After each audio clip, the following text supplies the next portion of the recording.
ఇక తెలుగు ప్రజల కోసం త్వరలో మరో వందే భారత్ రైలు రానుంది. ఈ రైలు సికింద్రాబాద్ వైజాగ్ మధ్య రెండో వందే భారత్ ఎక్స్ప్రెస్ ను రైల్వే బోర్డు ఆమోదం తెలిపింది.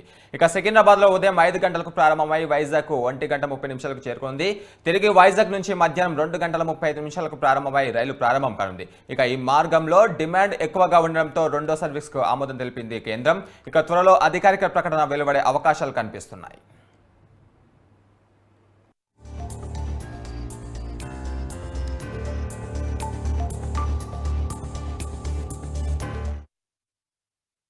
తెలుగు ప్రజల కోసం రెండో రైలు భారత్ రానున్న నేపథ్యంలో ఇదే అంశంపై మరిన్ని వివరాలు మా ప్రతినిధి రాజు అందిస్తారు. రాజు, గురు ఈ నెల 12వ తేదీన ప్రధానమంత్రి నరేంద్ర మోడీ దేశవ్యాప్తంగా 10 వందే భారత్ రైళ్లను వర్చువల్ గా ప్రారంభించబోతా ఉన్నారు. వీటిలో భాగంగా ఇప్పటికే నడుస్తున్నటువంటి ట్రైన్స్ కు అదనంగా మరో ట్రైన్స్ కూడా ఇప్పటికే ప్రవేశపెట్టాలని చెప్పేసి కూడా ప్రభుత్వం కూడా నిర్ణయించడం జరిగింది. ఈ రైళ్లకు ఆదరణ కూడా పెరుగుతుండటంతో ప్రయాణికులకు ఇబ్బంది లేకుండా కూడా రైళ్లను ప్రారంభించాలని చెప్పి కేంద్ర ప్రభుత్వం నిర్ణయించడం జరిగింది. అయితే ఇప్పటికే భువనేశ్వర్ విశాఖపట్నం మధ్య ఒక వందే భారత్ రైలు ఇప్పటికే నడుస్తా ఉంది. తాజాగా మరొక వందే భారత్ రైలును ఏపీకి తెలంగాణకు కలిపి కేటాయించడం జరిగింది. ఇది సికింద్రాబాద్ విశాఖపట్నం మధ్య తిరగనుంది. ప్రస్తుతం విశాఖపట్నం సికింద్రాబాద్ మధ్య ఒక వందే భారత్ ఆల్రెడీ ఇప్పటికే నడుస్తా ఉంది.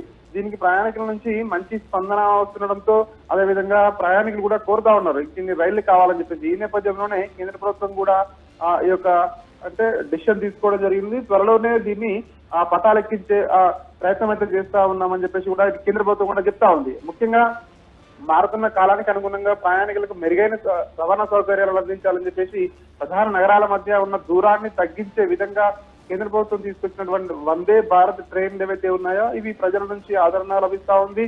తక్కువ సమయంలో ఎక్కువ దూరం ప్రయాణించే అవకాశం కూడా ఉండడంతో ప్రయాణికులు కూడా ఎక్కువ సంఖ్యలో వీటిని ఆదరిస్తా ఉన్నారు ప్రస్తుతం అయితే వందే భారత్ రైల్లో అత్యాధునిక సౌకర్యాలతో అదేవిధంగా మిగిలిన ట్రైన్స్ కంటే కూడా ఇందులో టెక్నాలజీ పరంగా కావచ్చు అదేవిధంగా సౌకర్యాల కల్పనలో కావచ్చు ఇవి అడ్వాన్స్ గా ఉన్నాయి కాబట్టి మున్ముందు ఈ రైళ్ల సంఖ్య ఇంకా కూడా పెంచే అవకాశం ఉన్నట్టుగా కూడా కేంద్ర ప్రభుత్వం గతంలో తెలపడం జరిగింది. అదేవిధంగా దేశవ్యాప్తంగా అన్ని ప్రధాన నగరాల మధ్య ఇవి ప్రస్తుతం నడుస్తా ఉన్నాయి. ప్రస్తుతం ఇవైతే సీటింగ్ సౌకర్యం మాత్రమే ఉండగా త్వరలోనే వందే భారత్ రైళ్లను స్లీపర్ ట్రైన్లను కూడా వందే భారత్ రైళ్లలో ప్రవేశపెట్టే అవకాశం ఉందని చెప్పేసి కూడా ప్రభుత్వం అయితే తెలియజేస్తా ఉంది. ఏది ఏమైనప్పటికీ ఈ నెల 12వ తేదీన 10 వందే భారత్ రైళ్లను ప్రధానమంత్రి మోడీ ప్రారంభించినాడు. ఇందులో ఒక ట్రైన్ తెలుగు రాష్ట్రాల ఏపీ తెలంగాణకు ఒక ట్రైన్ అయితే కేటాయిస్తున్నామని చెప్పేసి ప్రభుత్వం ఇప్పటికే ప్రకటించడం జరిగింది. గురు, అదే రాజు, ఈ వందే భారత్ ట్రైన్ ఇటు ఏపీలో కానీ అటు తెలంగాణలో కానీ ఏ స్టేషన్లో ఆగే అవకాశాలు కనిపిస్తున్నాయి?